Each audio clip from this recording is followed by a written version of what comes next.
मोक्ष वाले, जिनकी देन है कि ये बिरहा समाज हमें मिली है। कवि जी के श्री चरणों में मैं सादर प्रणाम करती हूँ, उपस्थित सकल पंच के श्री चरणों में सादर प्रणाम करती हूँ और बिरहा आपके बीच में प्रस्तुत करने जा रही हूँ। त्रुटियों के लिए क्षमा चाहूंगी। कहना है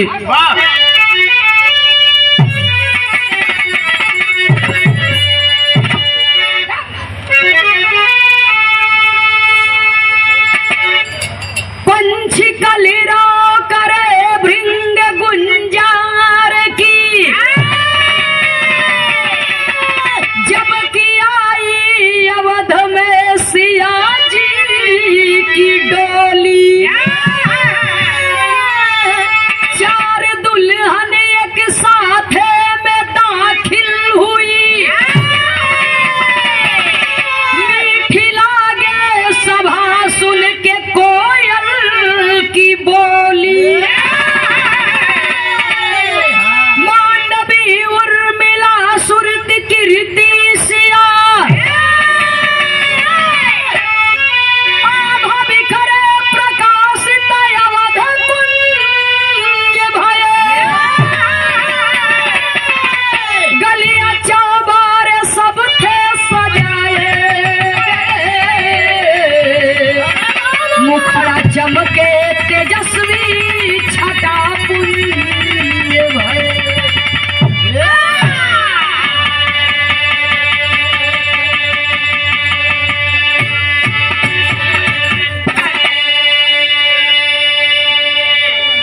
बिरहा में एक लाइन गजल का भाव है। कहना है बाबूजी,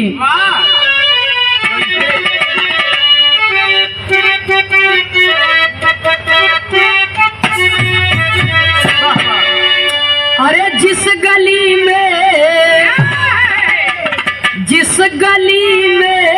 तेरा घर न हो मालूमा, जिस गली में तेरा घर न हो मालूमा, जिस गली में तेरा घर न हो मालूमा,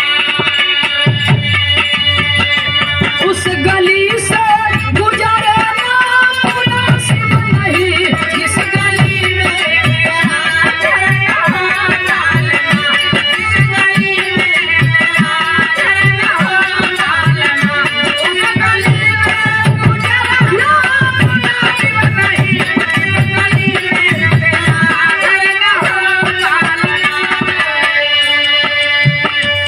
लेकिन बिरहा में कवि जी बहुत सुंदर लाइन लिखे। कहना है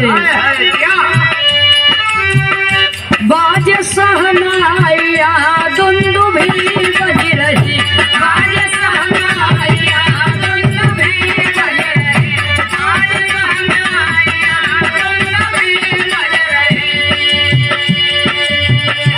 अप्सरा गीत गाए गगन बीच में, बाज सहनाइया दुंदुभी बज रही, बाज सहनाइया दुंदुभी बज रही, अप्सरा गीत गाए गगन बीच में, बाज सहनाइया दुंदुभी बज रही, बाजे सहनाइया दुंदुभी बज रही, अप्सरा गीत गाए गगन बीच में, नृत्य करती अवधपुर की नृत्यांगना, नृत्य करती अवधपुर की नृत्यांगना, नृत्य करती अवधपुर की नृत्यांगना, खुशियां छाई बहार चमन बीच में, नृत्य करती अवधपुर की नृत्यांगना, नृत्य करती अवधपुर की नृत्यांगना, खुशियां छाई बहार चमन बीच में, नृत्य करती अवधपुर की नृत्यांगना। खाए से पहले खाई लो उठला। अंदर कवि को संकेत करना पड़ा। ये बनारस सिटी न दे भैया, नहीं सिटी वाला नहीं, बना रस, जहाँ बनवे की जरूरत नहीं पड़ता, बना बनान मिलत है। बहुत बहुत धन्यवाद है आपको भैया। हो बिरहा में कवि को संकेत करना पड़ा। जब पतो हुआ वो था तो खुशी कैसन बा, बाजे सहनाइया दुंदुभी बज रही, अप्सरा गीत गाए गगन बीच में,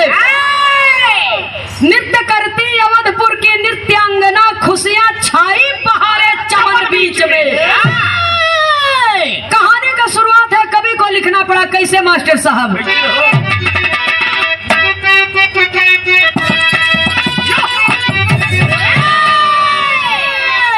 सज धज के जनक लली की आई है अवधपुर डोली, सज धज के जनक लली की आई है अवधपुर डोली, हो गई है भीड़ इकट्ठा जुट गए सखियों की टोली। माताएं खड़ी दुआरे दीपक ले कंचन थाली, माताएं खड़ी दुआरे दीपक ले कंचन थाली, चंदा सा चेहरा चमके छा गई अवध में लाली। खुशियों की लहर है दौड़ी आरती उतारे माता, खुशियों की लहर है दौड़ी आरती उतारे माता, लेकर के घी का दीपक जब आए चारों भ्रात।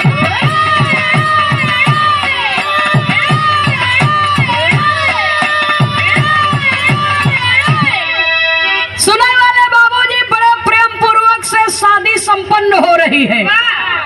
शादी संपन्न हो रही है जनकपुर में, और जब शादी संपन्न हो जाता तो दुल्हा और दुल्ही कोहबर में जाता है दूध पिए खातिर। का करे?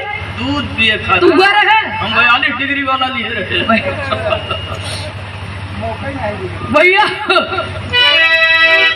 तो वहाँ सीता के सखियां राम से मजाक करत हैं। सीता के सखियां राम से मजाक करत हैं बाबूजी।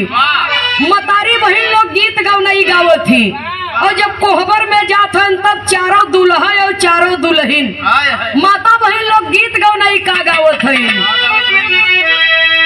सासू के पोछावा बेसना गायलुआ, बेसना गायलुआ, अरे छूटी गई ले अचारा छीटी की गई ले लड़ुआ, छीटी की गई ले लड़ुआ, हो बिनी बिनी खाई ता दुलारू दामाद।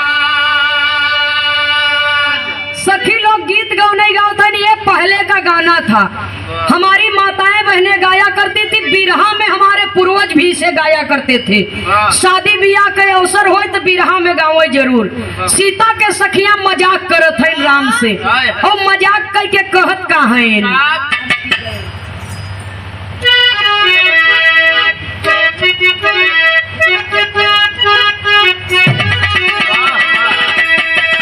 कहे अब की गए कब आई बाए बाला, अब की गए कब आई बाए बाला, अब की गए कब आई बाए बाला।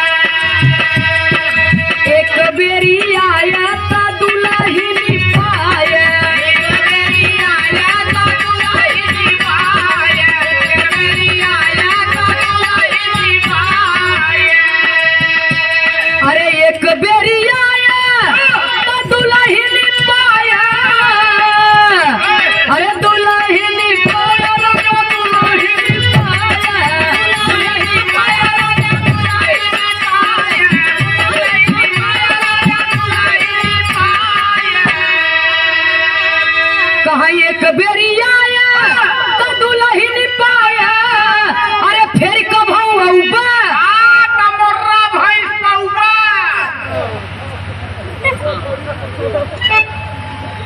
राजा महाराजा रहन दिए रहा वही कौनो धर्म भैया, धन का कमी नहीं रही।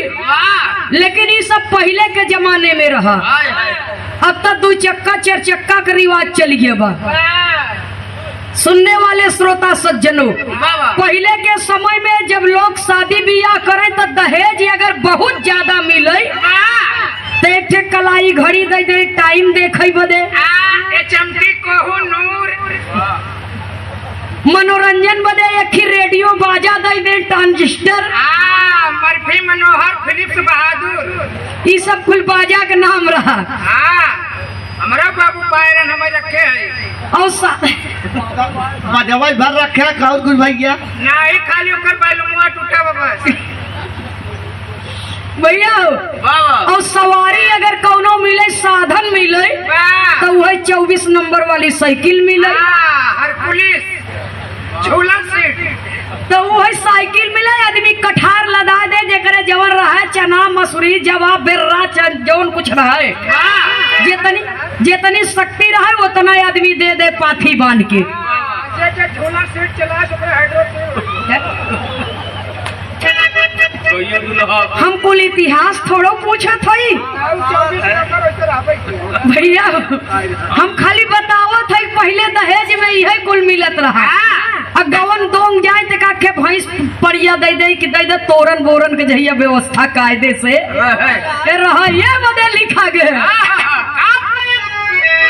कहीं अरे एक बेरिया दुल्हन पाया अरे दुल्हन पाया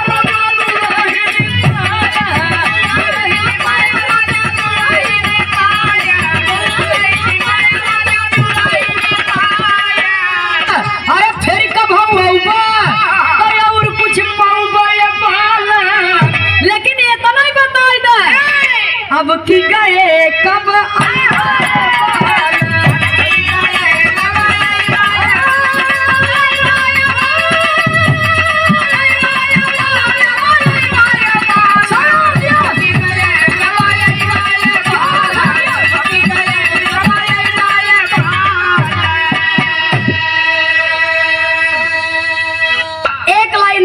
के बताऊं इसलिए कि मंच पर कलाकारों की संख्या ज्यादा है तो कोशिश करब कि कम से कम समय में गाना खत्म हो।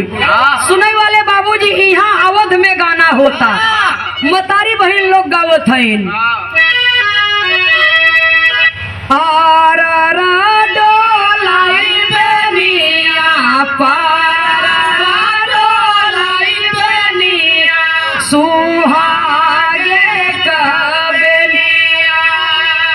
अरे लाहौरी नाना दिया चोराई लाई गई बनिया मासा की लाई गई बनिया सुहागे कबेलिया। ये दुनिया में माता बहन लोग का गाना पग पग पर बा। नेह काटे से लेके महावर लगावे से लेके जब तक बियाह बीती नहीं जाते, जब तक बहु भोज हो नहीं जाते तब तक गाना रहत है। सुनने वाले श्रोता सज्जनों तब तक गाना रहता है। इसलिए बिरहा में कवि को संकेत करना पड़ा। बड़े प्रेम पूर्वक से दिन बीती रात्रि बीता और जब रात्रि बीती धीरे धीरे समय बीतत बा। बहुभोज के दिन जैसे आज ये कार्यक्रम हो रहा है ठीक इसी प्रकार से अयोध्या में भी कार्यक्रम की तैयारी की गई। बहुभोज फनाबा तमाम नात रिश्तेदार सब जात पर जात कुलियावत बा भोजन करे बदे, लेकिन एक विद्वान ब्राह्मण को बुलाया गया जिसका नाम था रावण दस्कंधर। और जब अवधपुर से जाने लगा तब महाराज दशरथ जी ने कहा कि जो दक्षिणा मांगना चाहते हो मांग लो। रावण दस्कंधर कहा आपसे हमें कुछ न चाहिए। तब एक पंडित जी लेबा का कहा वही आपके बड़की पतोहू से हमें कुछ चाहे, वो हम अकेले में बात करो। तो लक्ष्मण जी तनी क्रोधी स्वभाव के तरह भाई भाई ससुर हमसे सबसे नहीं मांगे थन भौजी से कहा थन बतिया भाई। रावण कहा देखा हुआ सीता जी से हमें बात कराए तो बस आप लोगों से कुछ ना चाहे। तब सीता जी से जब अकेले में रावण दस्कंधर बात करता है और चरण पकड़ करके कहता है कि हे आदि शक्ति देवी मैं आपका चरण पकड़ता हूँ, मैं आपसे निवेदन करता हूँ यदि आप मुझे दक्षिणा में कुछ देना ही चाहती हैं तो मेरे लंका में अपना कदम एक बार जरूर रखना। मेरे लंका में एक बार अपना कदम जरूर रखना, वहाँ की धरती पवित्र हो जाएगी। इतना कह करके रावण दस्कंधर लंका की ओर प्रस्थान कर दिया। यह अयोध्या में खुशी खुशी दिन बीता था। जब कुछ दिन बीता तब का बिरहा में 4 लाइन चौपाई का भाव है। हमारे प्रयाग की धरती से बिरहा कलाकारों के गौरव रहे स्वर्गीय जनाब हैदर अली जुगनू जी गाया करते थे। हैदर उस्ताद की तरह तो न बनी लेकिन फिर भी हम कोशिश करब। कैसे भैया हो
सुनने वाले श्रोता सज्जनों, कह के ही कटु वचन उचारी, भरत राज्य प्रभु बन पगुधारी। सारी बात आप लोग जानते हैं, ज्यादा विस्तार से बतावे कि हमें आवश्यकता नहीं बात। सुनने वाले श्रोता सज्जनों, सीता हरण भइल बनमाही, लंकापति लंका लई जाही। अब बांध सेतु भई कठिन लड़ाई, मारा गया दशानन भाई। सीता हरण रावण मरण ये आप सब जानते हैं। सुनने वाले श्रोता सज्जनों, बिरहा संक्षिप्त में लिखा गया, क्योंकि कहानी लंबी है, समय कम है, इसलिए राम अपनी सेना लेकर के लंका पर चढ़ाई किए और अपनी मर्यादा बचाने के लिए रावण दस्कंधर ही नहीं तमाम राक्षसों का संहार किए और लंका पर धर्म की स्थापना हुई। भालू बानरी सेना को लेकर के अवधपुर की ओर चले। कभी को बिरहा शैली में टेरी के भाव में लिखना पड़ा। अरे वाह।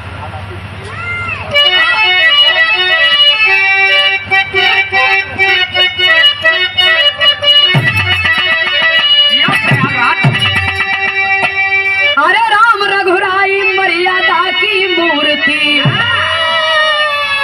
तब भालू बानर से संसार चले लियाई। रघुराई मर्यादा की मूर्ति,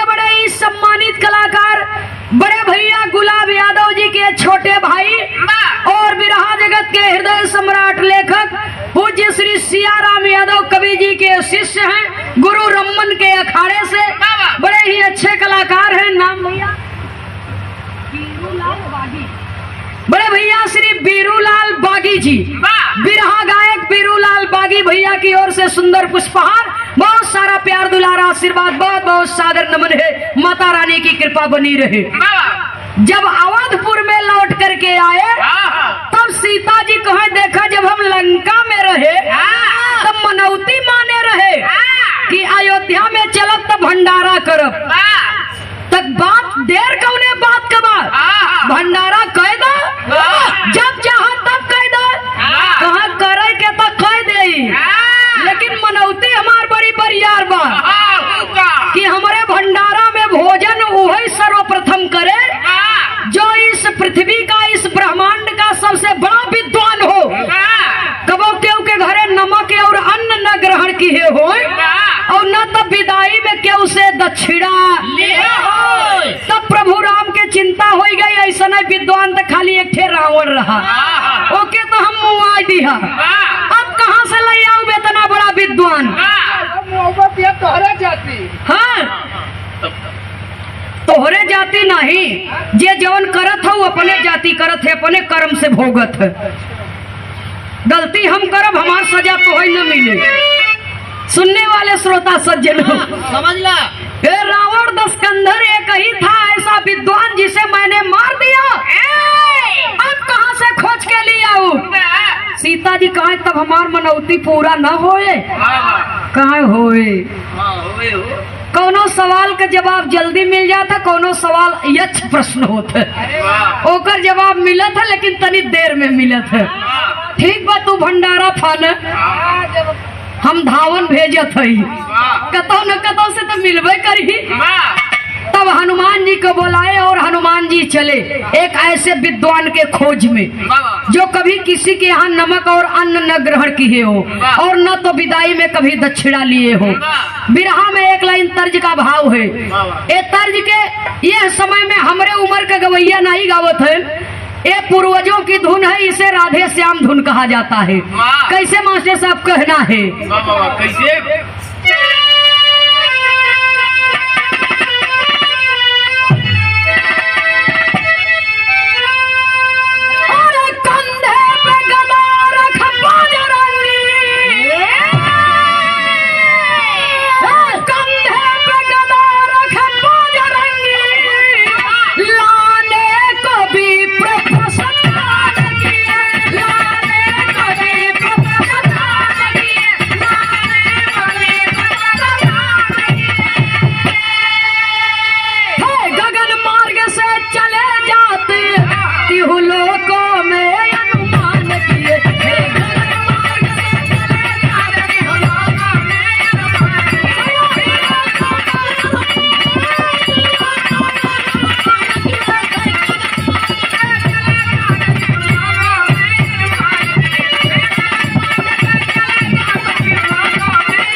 बैठे हैं।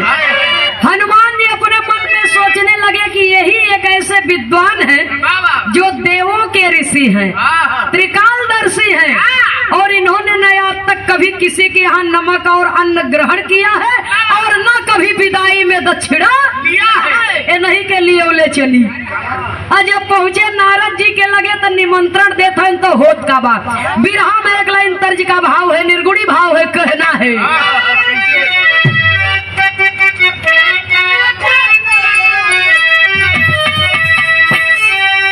अरे बहे पुरवैया उड़ेला मोरा घाघरा, बहे पुरवैया उड़ेला मोरा घाघरा, बहे पुरवैया उड़ेला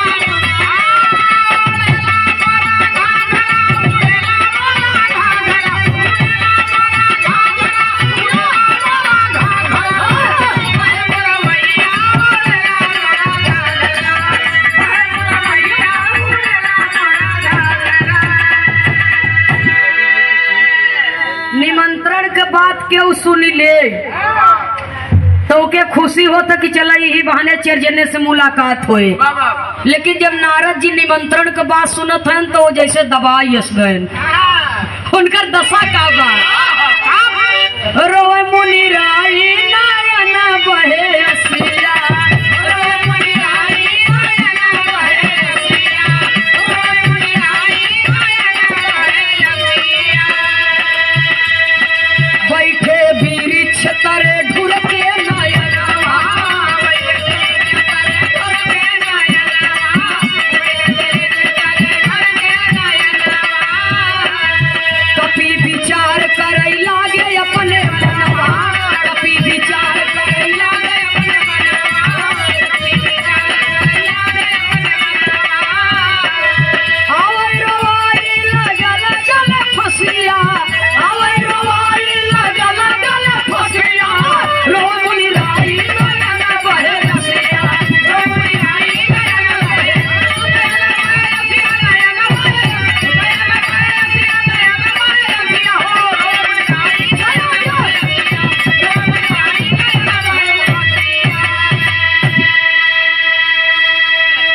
हनुमान जी उतर गए नारद जी के पास, और जब हनुमान जी उतर गए नारद जी को निमंत्रण वाली सारी बात बता दिए तो हनुमान जी के मुख से निमंत्रण के बाद सुनकर के नारद जी रोने लगे जोर जोर से।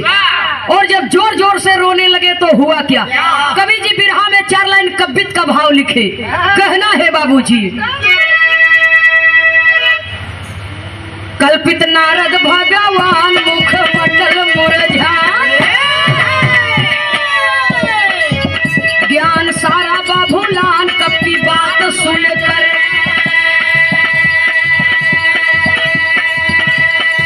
खोपड़ी हनुमत के चकरानी झरझर बह गए से पानी, देरी हो लगे जब ज्ञानी सोचे लगे रघुबर, गम गई अवधपुरी में छाई भरत को तुरंत प्रभु बोलाई, आए अब तक न कपिराई जाके ढूंढो दिलवर, दिल में चिंता भारी तुरंत भरत की तैयारी, दिल में चिंता भारी तुरंत भरत की तैयारी, धन हुई बात के लिए हमारी खोजे जगह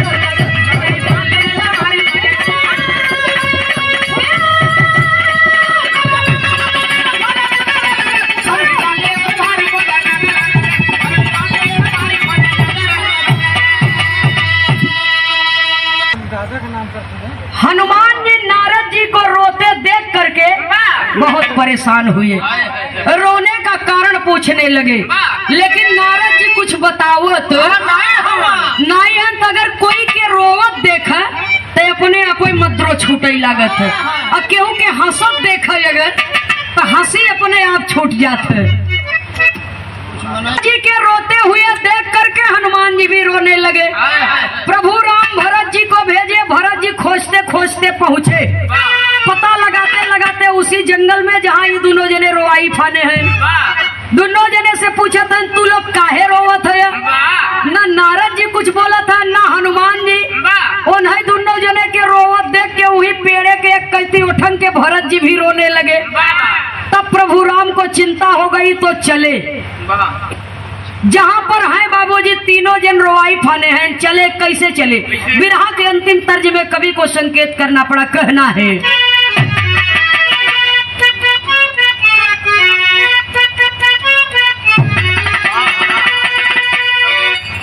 एक मेहरारू गई गोबर फेंक खेते में, और जब गोबर फेंक के लौटे लगी बगले ऊख बोई रही, ओकर चूहे के मन कह दिहे, चाहे गन्ना कह चाहे ईख कह, गवाई भाषा में ऊख कह देती मनई।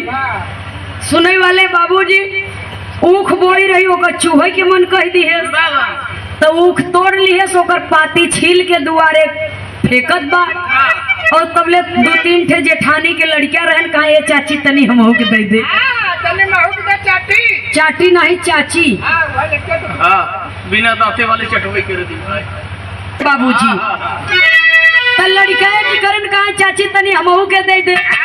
तब से देवरवा निकरा कहे भौजी तनी, और आदमीवा कहे तनी एक कोड़, बचाए रहे भाई। और तब से ओकर ससुर लेटा रहन मड़ही में, देखेन त कहा दुल्हनिया के देखत हन त कहा तनी, वो कहा एक ही उखई बा, चूहई वाले 72 जने हैं।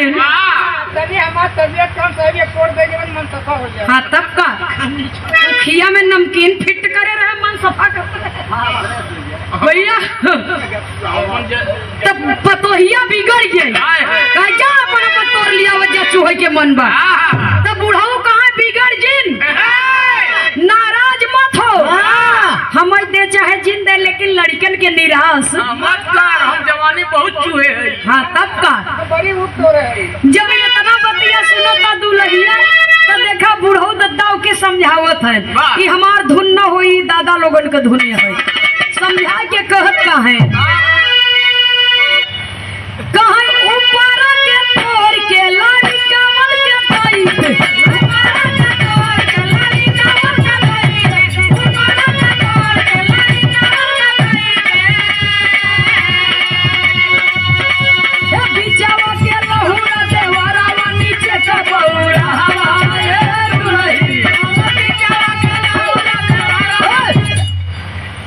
लेकिन बिरहा में कवि को संकेत करना पड़ा, कहना है हे घोड़ा सजाए चली दिया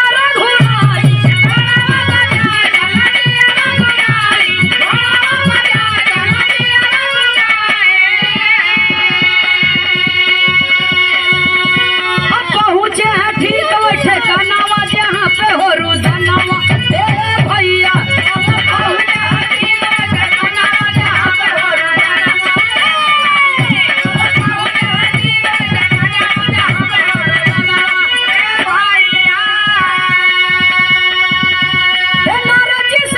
प्रभु सिरवा झुकाई, नारद जी से जाके प्रभु सिरवा झुकाई,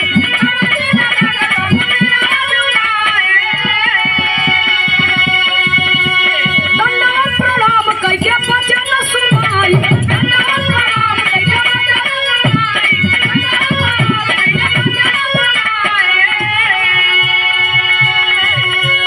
काहे बदे परस नया नवा जहाँ पे हो रुदनवा भैया।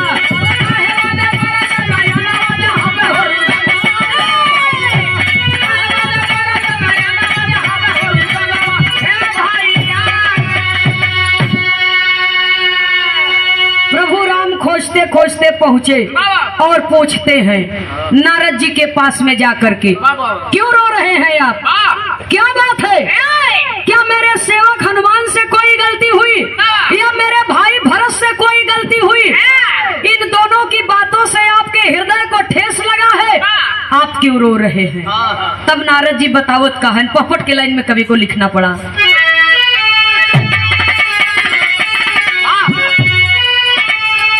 अरे कहने लागे नारद तूने छनावा शंका भारी बा,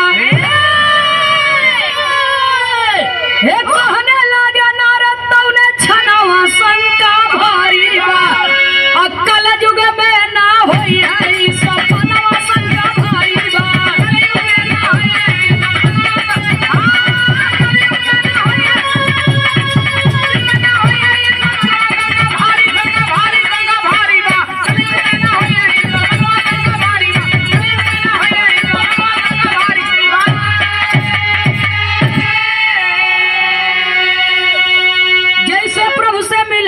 निमंत्रण, भोजन हित भगवान हो, कलयुग में विद्वान का ऐसा न हो सम्मान हो। अरे यही कारण से आंसू गिरे नयनवा संता भारी बा, अब मिले न जल्दी प्रभु के दर्शन संता भारी बा। नारद जी कहा हमें बदे रोवत है, बिरहा का मेन पॉइंट कहा हमें बदे रोवत है कि हमारे जैसे तुच्छ को आपने सबसे बड़ा विद्वान समझ करके निमंत्रण भेजवाया, आपको समझ करके मैंने निमंत्रण नहीं भेजवाया। हनुमान ने आपको निमंत्रण दिया तो उचित तरह से निमंत्रण आपको मिला है, आप जैसा कोई दूसरा नहीं है। जब इतना बात सुने नारद जी कहे हमरे जैसा दूसर के नहीं बा, लेकिन हम रोवत ये बदे हई कि आवे वाले कलयुग में हमारे जैसे विद्वान के बहुत अपमान होए मालिक। आपने मुझे निमंत्रण भेजवाया सबसे बड़ा विद्वान समझ करके, लेकिन आने वाले कलयुग में मेरे जैसे विद्वान के बहुत बड़ा अपमान होगा, ढोंगियों की पूजा होगी। और आज समय में बाबूजी प्रमाण मिला था, असली के कदर जल्दी नहीं होता और नकली के ऊपर हार फूल चढ़ता। असली के कदर जल्दी होत नहीं बा और नकली के ऊपर हार फूल चढ़त है। इसलिए नारद जी ने कहा कि मैं इसीलिए रो रहा हूँ कि हमारे जैसे विद्वान का कीमत न होए और ढोंगियन का पूजा होए। इसीलिए कवि लिखते हैं कि जंगल न होता तो मोर कहाँ छिपते और साधु न होते तो चोर कहाँ छिपते। 100% में से एक जने सही मिल ही, बाकी 99 एक ढर्रक मिल ही। एक तरीके के सुनने वाले श्रोता सज्जनों, गलती हमार आपको बा जो हम आप विश्वास करत है। कवि को संकेत करना पड़ा, कहना है आल्हा के लाइन में,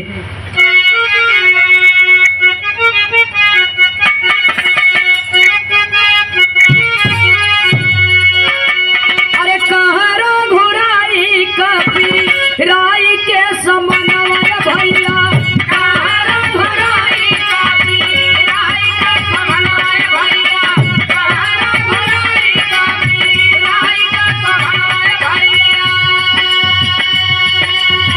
तो के का विपत्ति आपा बड़ी हो बोलवा,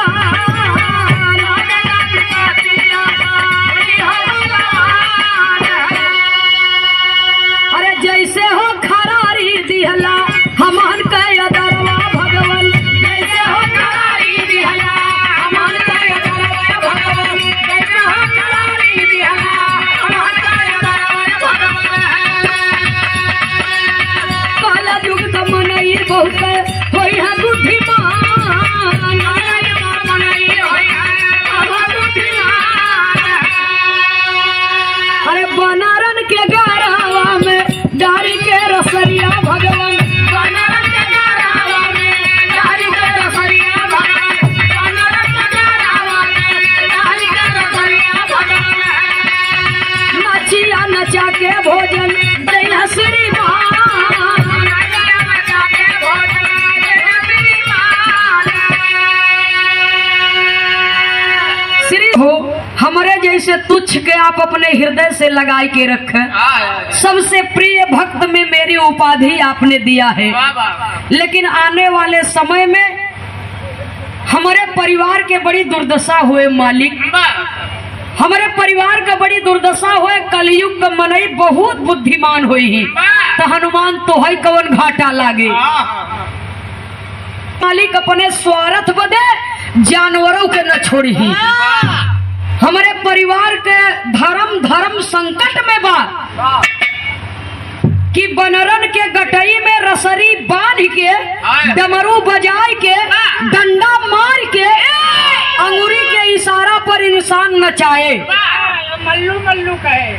और आज के समय बस ये 10-12 साल से 10 साल से मोबाइल घरे घरे हो गई, घरे घरे नहीं, घरे में जैठे परानी है तैठे मोबाइल चाहे, जय परानी तय मोबाइल चाहे। तो एकरे वजह से पुरानी परंपरा धीरे धीरे खत्म हो गई, सारा सिस्टम मोबाइली में हो गया। नहीं आज के 10-15 बरिस पहले, 16 बरिस पहले, चाहे शहर हो चाहे देहात हो, मदारी आवे बानर बनरिया लेके। हाँ, और यही समय में आवे जब चैती कट जाए, गेहूं और सरसों उरसों कट जाए, तब आवे बाबूजी तब बंदर बंदरिया के नचावे और डंडा मार के अंगूरी के इशारे पर नचावे। और शर्म तब आवे बाबूजी कि ओ नहीं से भीखो मंगवावे पूरे समाज में, नचौबो करे और नहीं से भीखो मंगवावे, और तब जाए के शाम की पेट भर के भोजन मिले बाबूजी। इसीलिए हनुमान जीरो रहे हैं। सुनने वाले श्रोता सज्जनों की इंसान अपने स्वार्थ में जानवर के भी बक्सई वाला नहीं न छोड़े वाला नहीं बा।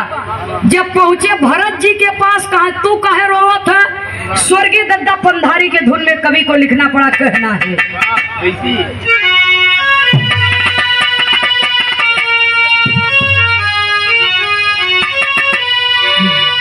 अरे भरत कल जुग करितिया, अरे सुनावै लगले, भरत कल जुग करितिया, ए बाबू सुनावै लगले, भाई भाई वाला नतवा बतावै लगले, भाई भाई वाला नतवा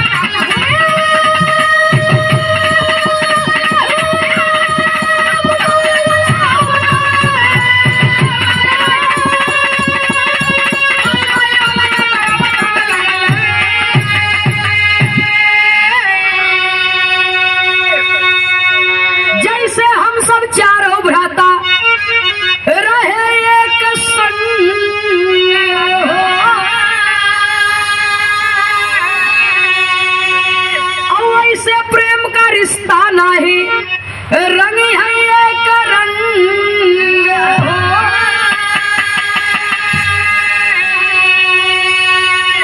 बैरी माता पिता के अपने बतावे लगले। भरत जी कह रहे हैं कि जैसे हम सब चारों भ्राता रहे एक संग हो, ऐसे प्रेम का रिश्ता नहीं रंगी है एक रंग हो। 3 मतारी एक बाप, सौतेली कोख होने के बावजूद भी हम चारों भाइयों में कभी सौतेला व्यवहार नहीं रहा। आवे वाले समय में एक ही माई के कोखी जन्मा सगे भाइयों में सौतेला व्यवहार अक्सर देखने को मिलेगा। और आज आए दिन खबर निकलती रहती है, आए दिन खबर सुनाई देती रहती है बाबूजी की फला जगह पर एक भाई के जमीन के बदे मुकदमा दायर कर दिया, फैसला नहीं हो पाया, एक भाई के सीने में गोली दाग दिया। अक्सर खबर सुनाई देती रहती है। सुनने वाले श्रोता सज्जनों, कवि को संकेत करना पड़ा, भरत जी का यही बदे हम रोवत हैं। लाखों में कोई एक होता है दूसरों के लिए जो लाखों में कोनो एक परिवार ऐसा होए जहां एकता और अखंडता बनी है, जैसे आज इस परिवार में है। सुनने वाले श्रोता सज्जनों, लेकिन अक्सर नकारात्मक सोच के व्यक्ति मिलेंगे आपको। कवि को संकेत करना पड़ा, कहना है जब वहां से लौट के आवत है ना अयोध्या में महल में, तो आंगने में लक्ष्मण जी और रसोईया में सीता जी। कहे तू सब कहे रोवाई फाने है, तो लक्ष्मण और सीता जी का कहत है प्यारी हुई है दुल्हन घर में, फुटमती हुई है भाई,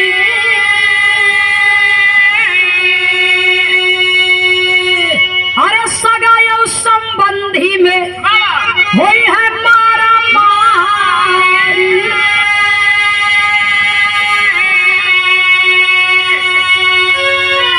रिश्तेदारी भ्रष्टाचारी में समझावे लगले, रिश्तेदारी भ्रष्टाचारी में समझावे लगले, हे भाई भाई वाला नतवा बतावे लगे।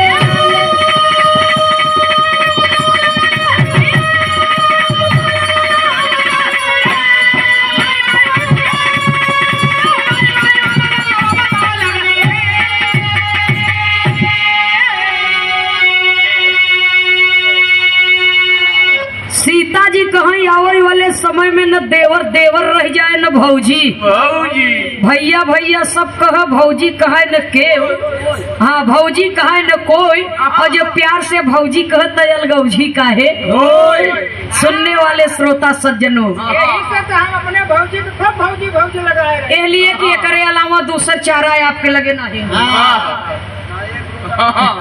दूसर व्यवस्था नहीं न भैया सुनने वाले बाबूजी कभी को संकेत करना पड़ा क्या तो इस समाज को बनाने में अगर नारी पुरुष दोनों का सहयोग है तो इस समाज को अगर स्त्री पुरुष चाहे तो बिगाड़ भी सकते हैं और बना भी सकते हैं। किसी एक का दोष नहीं है, दोनों का दोष है, बनाने में भी और बिगाड़ने में भी। इसलिए कवि को संकेत करना पड़ा बाबूजी कि सोच समझ के परिवार में रह के, क्योंकि एक पति समझदार होता है तो एक मकान बनता है और एक पत्नी समझदार है तो मकान घर बनता है और पति पत्नी दोनों समझदार है तो घर मंदिर बन जाता है। बच्चा पैदा हो तो आवाज बन जाता समझ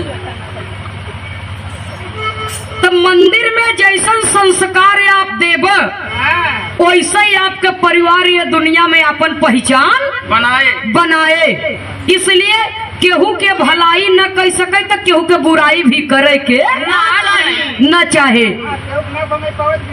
प्रभु राम ने कहा कि इसमें न मेरा दोष है न आपका दोष है, आने वाले युग का प्रभाव होगा, जो जैसा करेगा वैसा ही करेगा।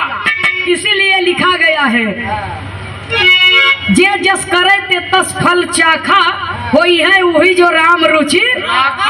सुनने वाले श्रोता सज्जनों राम समझाए कि आने वाले युग का प्रभाव होगा। इसीलिए तो कहा जाता है ना साझे करे सकारे पावे पूत भतार के आगे तो पुरनियन का कहावत कबो कबो सत्य हो जाता बाबूजी। आखिरी लाइन में गुरु घराने के परिचय के साथ में कवि को संकेत करना पड़ा, आप अच्छा करेंगे तो उसका परिणाम भी आप ही को मिलेगा और बुरा करेंगे तो उसका परिणाम भी आप ही को मिलेगा। गुरु घराने के परिचय के साथ में कवि को संकेत करना पड़ा।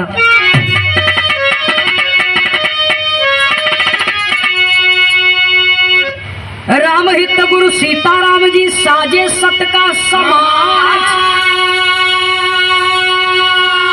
प्यासा शिव शंकर जी लिखते प्रेम का साजो साज।